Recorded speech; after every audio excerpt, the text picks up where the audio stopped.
Elles sont partout, au-dessus de nos têtes, mais on a fini par ne presque plus les voir. Pourtant, ce sont elles qui façonnent nos villes, qui érigent nos gratte-ciels, bref, qui construisent notre monde. Mais au fond, comment fonctionnent vraiment ces titans d'acier? Et surtout, à quoi va ressembler la grue du futur? Allez, on plonge ensemble dans les coulisses de ces géants du ciel. Partout sur la planète, le rythme de la construction s'accélère. Que ce soit pour bâtir des infrastructures colossales, des villes nouvelles sorties de terre, ou installer des parcs d'éoliennes en pleine mer, chaque nouveau projet semble vouloir repousser les limites de ce qui est possible. Et pour ça, il faut des machines toujours plus performantes. Forcément, cette course au gigantisme, ça pose une question toute simple. Mais comment on fait?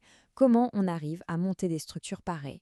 Eh bien, la réponse, elle se trouve justement là, dans des machines qui sont non seulement plus puissantes, mais aussi de plus en plus spécialisées et surtout intelligentes. En fait, tout commence par un choix. Le premier dilemme sur n'importe quel chantier, c'est de savoir quelle grande famille de grues on va utiliser. C'est un peu le match classique, agilité contre puissance brute. Alors, pour faire simple, on a deux grandes équipes.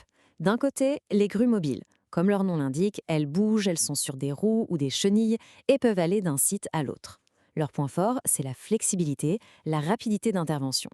Et de l'autre, les grues à tours. Elles, ce sont les marathoniennes des chantiers. On les ancre au sol et elles restent là pendant des mois, voire des années, pour construire toujours plus haut. Et là, on voit très bien la différence de philosophie. À gauche, la grue mobile, parfaite pour une mission chirurgicale en ville.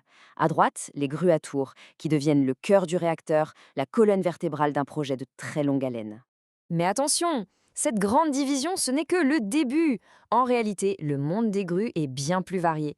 C'est un univers de spécialistes avec une machine conçue pour presque chaque situation imaginable. Prenez, par exemple, la grue sur chenille. C'est un peu le 4x4 du levage. Sa force, c'est de pouvoir aller travailler là où les autres ne peuvent pas, sur des terrains boueux, inégaux, instables. Pensez aux chantiers d'éoliennes en pleine campagne, par exemple. C'est son domaine. Donc son énorme avantage, c'est cette capacité tout-terrain, couplée à une force de levage souvent phénoménale. Mais bien sûr, il y a un revers à la médaille. Elle est très très lente à déplacer, et ses chenilles peuvent abîmer les sols plus fragiles comme l'asphalte. C'est vraiment un outil de force, pas de vitesse.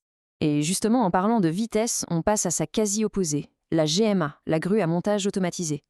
C'est une grue à tours, mais avec un super pouvoir. Elle est capable de se monter toute seule, ou presque, grâce à un ingénieux système hydraulique. Et c'est là que ça devient bluffant. On la met en position, on déploie les stabilisateurs, et hop, elle se déplie toute seule. Certains modèles sont prêts à travailler en à peine plus de 10 minutes. C'est juste idéal pour les chantiers courts en pleine ville, où chaque minute est comptée. Enfin, pour les projets les plus fous, les plus hauts, on a la reine des grues à tours, la GME, la grue à montage par élément. Elle, c'est tout l'inverse de la GMA. On ne la déplie pas, on la construit, comme un immense mécano, morceau par morceau, avec l'aide d'une grue mobile. C'est bien plus long, mais c'est la seule façon d'atteindre des hauteurs vertigineuses. Bon, maintenant qu'on a vu les muscles, il est temps de parler du cerveau. Parce que la vraie révolution qui se joue en ce moment, elle n'est plus seulement dans la taille des machines, mais dans toute l'intelligence qu'on met à l'intérieur. Premier point clé, l'énergie. Aujourd'hui, on ne va pas se mentir, le diesel domine encore largement, à plus de 80%. C'est normal, c'est un héritage de décennies, des moteurs fiables, puissants et du carburant disponible partout. Mais le vent est clairement en train de tourner. Et la preuve, c'est ce chiffre. Le marché des grues 100% électriques devrait exploser, avec une croissance de près de 15% par an. Entre les nouvelles normes anti-pollution, le besoin de silence sur les chantiers urbains, l'électrique n'est plus une simple alternative. C'est en train de devenir la norme. L'autre révolution, c'est dans le pilotage. Oubliez l'image du grutier qui doit gérer 5 manettes différentes pour coordonner chaque mouvement. Aujourd'hui, avec les nouveaux systèmes, l'opérateur dit simplement à la machine où le crochet doit aller et c'est un ordinateur qui calcule la combinaison de mouvements la plus fluide et la plus efficace. C'est plus simple, plus précis et beaucoup moins fatigant. Et cette logique, elle est poussée à son maximum avec le pilotage à distance. Cette petite phrase du constructeur Zoom Lyon résume tout. L'idée, c'est que l'opérateur n'ait même plus besoin d'être dans la grue, ni même sur le chantier. Il pourrait être dans un bureau confortable, à des kilomètres de là. Et attention, ce n'est pas de la science-fiction. Ça fonctionne grâce à un cocktail de technologies qui existe déjà.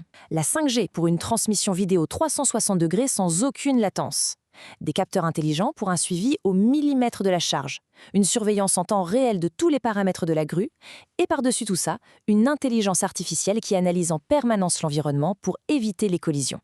La sécurité et la précision sont démultipliées.